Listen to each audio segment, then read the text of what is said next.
kapulisan, ang buwan po ng February o Pebrero, ay ito ho ay ipinagdidiwang yung tinatawag nating Oral Health Month. Taon-taon na ipinagdiriwang. Ito ay nagpapaalala po na ang isang bata, hindi ibig sabihin ng walang sipol, ng walang ubo, ay sadyay walang lagnat, ay sadyay malusog na. Ang isulat po ng isang bata ay hindi lamang sinasabi na pang-respiratory. Ang totoong kalusugan ng bata ay kasama po ang pangangalaga ng ipin. Anong lusog ng isang bata? Pag sira-sira ang ipin, tandaan niyo po, bumababa ang immune system. Ito tinatawag natin essential health package. Ito yung may sabon na, may toothbrush, may toothpaste na. At tatawagan na rin natin ang first prize sa poster making contest. Ayan, smile. Oh, yung ganto ng ipin. Sila ang pinakamagandang ngipin dito. Ang ating oral teacher. Ang sipag at syaga, huwag nating iwawala. Huwag isusuko ang mabuting gawa.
May mawa.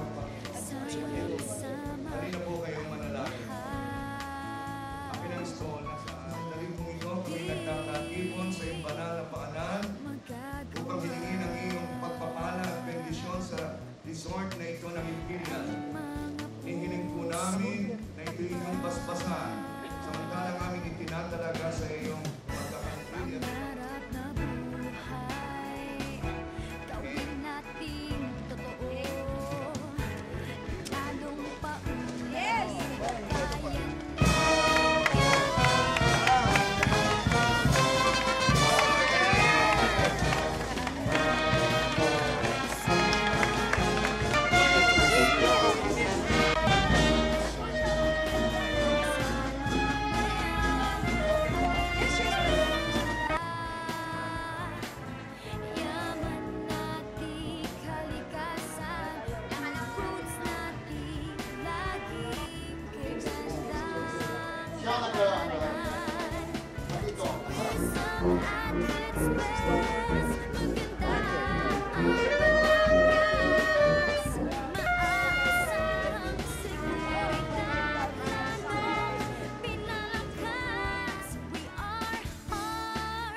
resorts and hotels for accommodations. That's what we need now in Batangas already.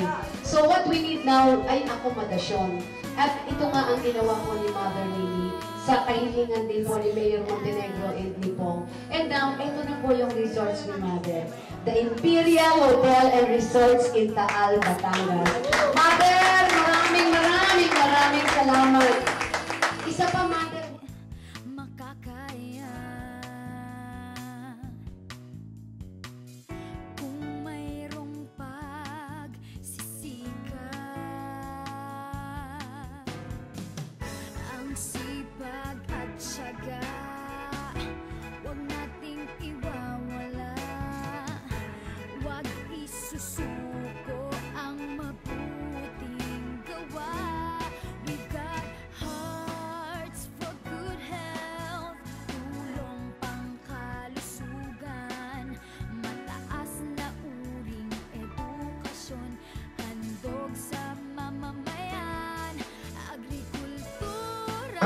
Lupawin mo pa rin ang pagkakaroon ng proseso sa pagkakaroon araw-araw sa pamamagitan ng Kristo para sa walang hanggan. Sa init mo sa banal na pagpanaw ng pinagsamang pinamapagpapagpagan upang sa pagkakaroon ng isang bayanan, may dagan at pagkakaroon ng mga kinasal. Ikaw ang umikas sa sansibukan. Ipagdasal po natin ang lahat ng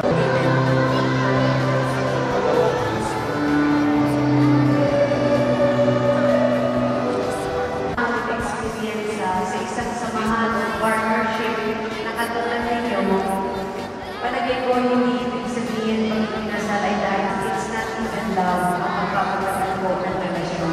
Hindi lang pagmamahal ang magpapagkakaroon ng relasyon. Bago pa ang pagmamahal, sa ating experience, ang pinaka-importante ay ang respeto na ibibigay ninyo sa inyong partner. So, pag nire-respeto nyo ang inyong partner, everything will follow. Pag nire-respeto nyo ang inyong partner, susunod na ang pagmamahal, susunod na ang pagtitiwala, susunod na ang understanding o pag-unawa, kahit ano pang mangyari, kahit bagong isip pa. Pag nire-respeto mo ang partner mo, everything will follow.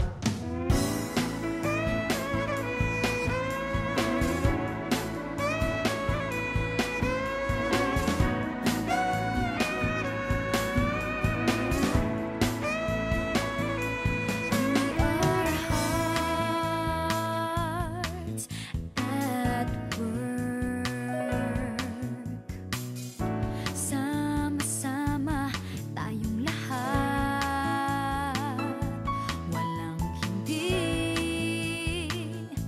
magagawa.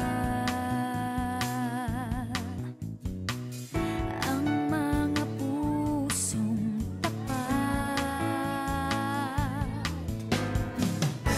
pangarap na buhay, gawin nating totoo, lalong paunlarin. Para sa inyong mga asawa.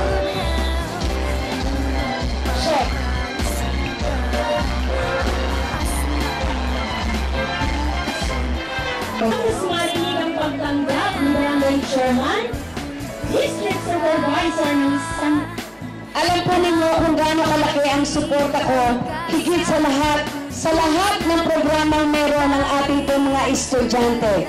Most especially, pagdating po sa mga estudyanteng elementarya. Bakit kanyo?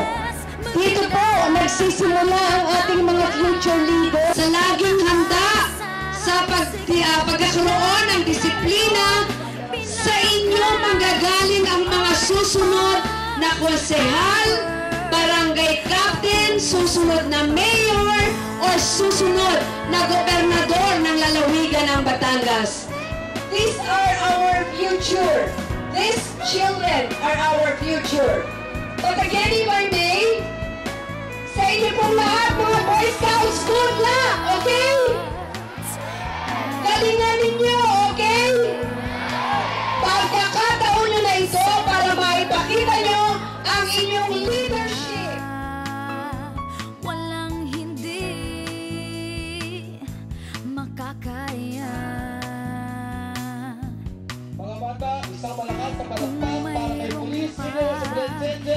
Father, big action. Ang sipag at syaga, huwag nating iwawala. Huwag isusuko ang mabuting gawa. We've got hearts for good health, tulong pangkalusugan, mataas na uring edukasyon, handog sa mamamayan, agrikultura, yaman natin, kalikasan, good roads natin, laging kay gandang daanan.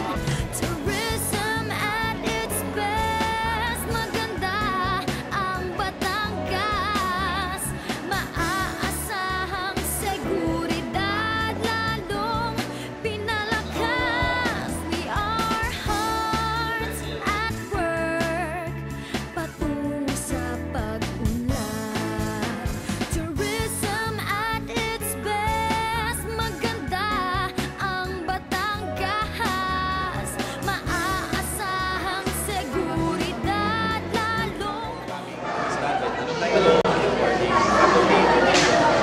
62 as voted. Next speaker coming up, or should I say more appropriately, our VIP.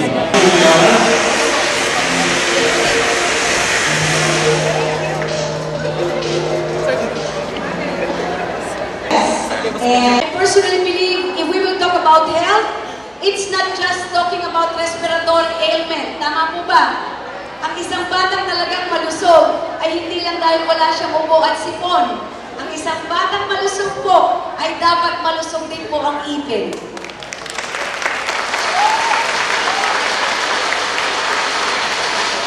Kaya nga po, sa inyong lahat, ipinagmamalaki ko bilang ina ng lalawigan ng Batangas na ang isang binibigyan ko po ng prioridad ay ang ating po Oral Health Care Project.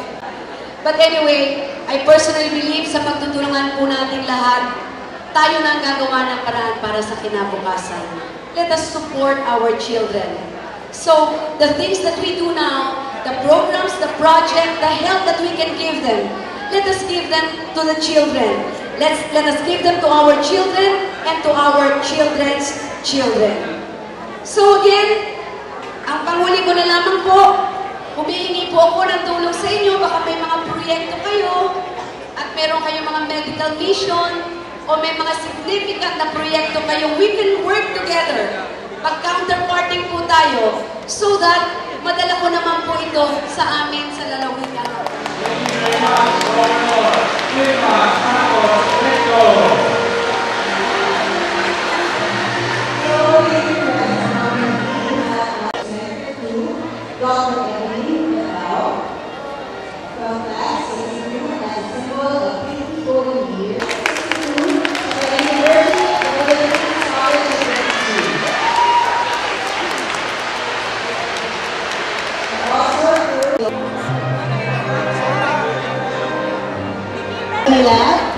Portrait, double